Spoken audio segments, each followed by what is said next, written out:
Hello friends, ओम श्री गणेशाय नमः। आप सभी का स्वागत है आपके अपने यूट्यूब चैनल पर। फ्रेंड्स, आज हम आपको इस वीडियो में बताने जा रहे हैं साल 2021 की अश्विन मास की संकष्टी चतुर्थी का शुभ मुहूर्त, चंद्रोदय का समय, पूजा विधि, महत्व, अश्विन मास की संकष्टी चतुर्थी की पौराणिक व्रत कथा और संकष्टी चतुर्थी के दिन सर्व कार्यों की सिद्धि के लिए किए जाने वाले उपायों के बारे में। फ्रेंड्स, वीडियो शुरू करने से पहले आपसे रिक्वेस्ट है, अगर आप हमारे चैनल पर नए हैं और आपने अभी तक चैनल को सब्सक्राइब नहीं किया है तो प्लीज़ सब्सक्राइब कीजिएगा चैनल को, साथ ही प्रेस कीजिएगा बेल आइकन को, जिससे नए वीडियो से रिलेटेड नोटिफिकेशन आपको तुरंत प्राप्त हो सके। और वीडियो पसंद आने पर वीडियो को लाइक और शेयर ज़रूर कीजिएगा ताकि सभी भक्तों को इस वीडियो का लाभ प्राप्त हो सके। और कमेंट बॉक्स में ओम श्री गणेशाय नमः जरूर लिखिएगा। संकष्टी गणेश चतुर्थी व्रत प्रत्येक मास के कृष्ण पक्ष की चतुर्थी को किया जाता है। अश्विन मास के कृष्ण पक्ष की चतुर्थी को किया जाने वाला व्रत अश्विन संकष्टी चतुर्थी कहलाता है। इस दिन सिर्फ फलाहारी करें और हल्दी और धूप का हवन करें। यह सब संकटों को दूर करने वाला और मनोकामना सिद्ध करने वाला है। इस दिन क्रोध, घमंड, पाखंड न करें, संयम से रहें। भविष्य पुराण में कहा गया है कि जब मन संकटों से घिरा महसूस करे तो संकष्टी गणेश चतुर्थी व्रत करें। इससे संकट दूर होते हैं और धर्म, अर्थ, मोक्ष, विद्या, धन व आरोग्य की प्राप्ति होती है। संकष्टी चतुर्थी का अर्थ होता है संकट को हरने वाली चतुर्थी।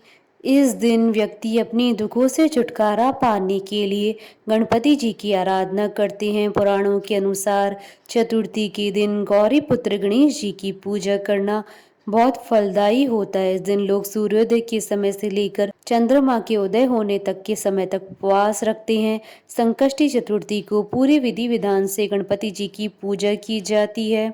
संकष्टी चतुर्थी के दिन गणपति जी की पूजा करने से घर से नकारात्मक प्रभाव दूर होते हैं और शांति बनी रहती है। मान्यता है कि गणेश जी घर में आ रही सारी विपदाओं को दूर करते हैं और व्यक्ति की मनोकामनाओं को पूरा करते हैं। चंद्र दर्शन भी चतुर्थी के दिन बेहद शुभ माना जाता है। सूर्योदय से प्रारंभ होने वाला यह व्रत चंद्र दर्शन के बाद संपन्न होता है। पूरे साल में संकष्टी चतुर्थी के 13 व्रत रखे जाते हैं। सभी व्रत के लिए एक अलग अलग व्रत कथा है। फ्रेंड्स, अब आइए जानते हैं संकष्टी चतुर्थी की शुभ मुहूर्त और चंद्रोदय के समय के बारे में। हिंदू पंचांग के अनुसार इस बार संकष्टी चतुर्थी 24 सितंबर 2021 शुक्रवार के दिन है।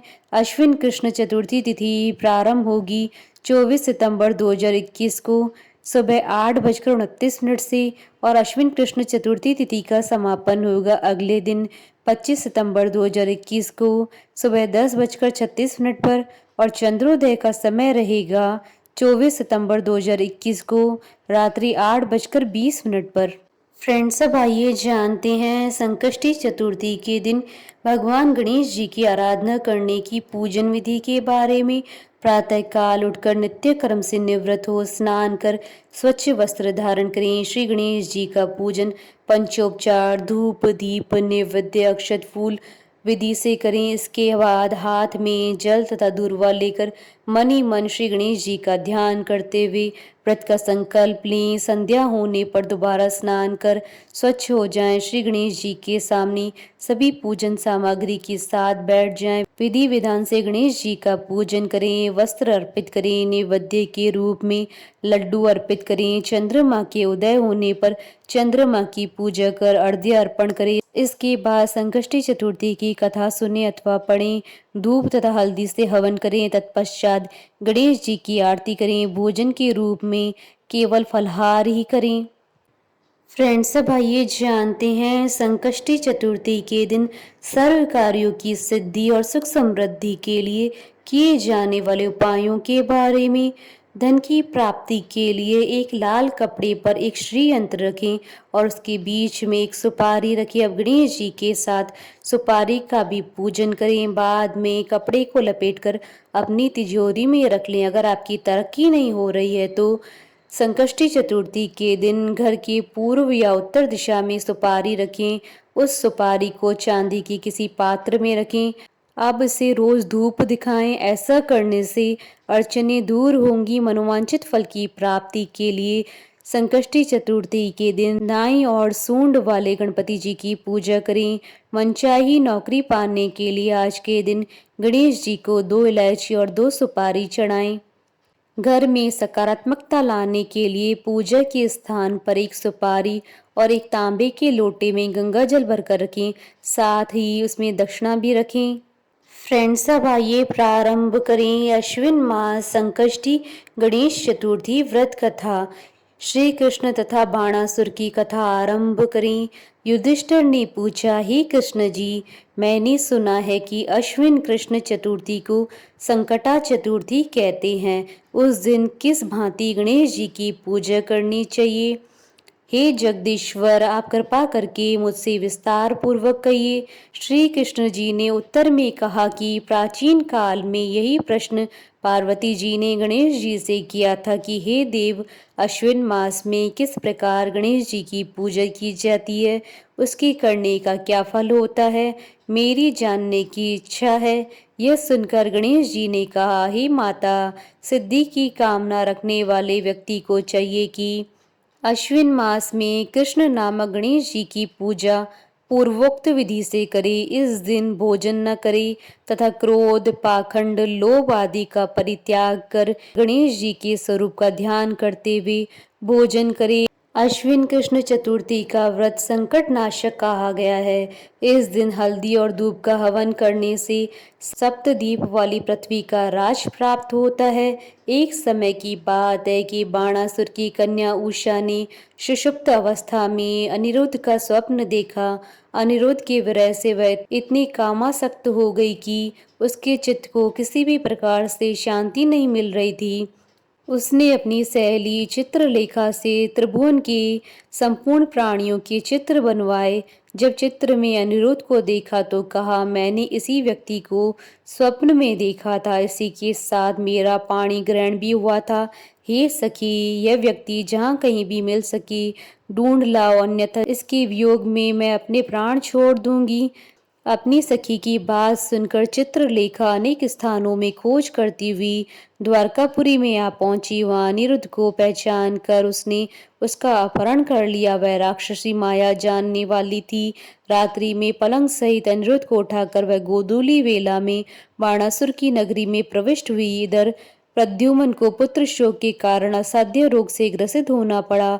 अपने पुत्र प्रद्युम्न एवं पौत्र अनिरुद्ध की घटना से कृष्ण जी भी विकल हो उठे।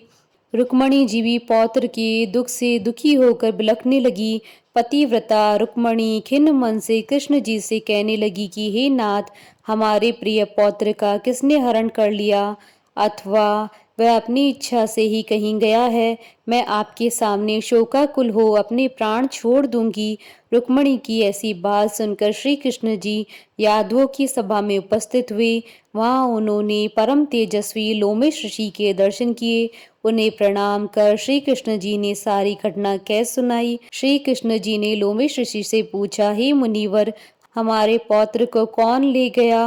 वह कहीं स्वयं तो नहीं चला गया? हमारे बुद्धिमान पौत्र का किसने अपहरण कर लिया? यह बात मैं नहीं जानता। उसकी माता पुत्र वियोग के कारण बहुत दुखी है। कृष्ण जी की बात सुनकर लोमेश मुनि ने कहा कि हे कृष्ण, बाणासुर की कन्या उषा की सहेली चित्रलेखा ने आपके पौत्र का अपहरण किया है और उसे बाणासुर के महल में छिपा के रखा है। यह बात नारद जी ने बताई है। आप अश्विन मास की कृष्ण चतुर्थी संकटा का अनुष्ठान कीजिए। इस व्रत के करने से आपका पौत्र अवश्य ही आ जाएगा। ऐसा कहकर मुनिवर वन में चले गए। श्री कृष्ण जी ने लोमेश ऋषि की कथना अनुसार व्रत किया। हे देवी, इस व्रत के प्रभाव से उन्होंने अपने शत्रु बाणासुर को पराजित कर दिया। यद्यपि उस भीषण युद्ध में मेरे पिता शिवजी ने बाणासुर की बड़ी रक्षा की, फिर भी वह परास्त हो गया। भगवान कृष्ण ने कुपित होकर बाणासुर की सहस्त्र भुजाओं को काट डाला। ऐसी सफलता मिलने का कारण व्रत का प्रभाव ही था। श्री गणेश जी को प्रसन्न करने तथा संपूर्ण विघ्न को शमन करने के लिए इस व्रत के समान कोई दूसरा व्रत नहीं है। श्री कृष्ण जी कहते हैं कि हे राजन, संपूर्ण विपत्तियों के विनाशनार्थ इस व्रत को अवश्य करना चाहिए। इसके प्रभाव से शत्रुओं पर आप विजय लाभ करेंगे एवं राज्याधिकारी होंगे। इस व्रत के महात्म का वर्णन बड़े बड़े विद्वान भी नहीं कर सकते। हे कुंती पुत्र, मैंने इसका स्वयं अनुभव किया है, यह मैं आपसे सत्य कह रहा हूँ। बोले भगवान श्री गणेश जी की जय, भगवान श्री कृष्ण जी की जय। हमारे साथ इस वीडियो में अंत तक बने रहने के लिए आपका धन्यवाद। ओम श्री गणेशाय नमः।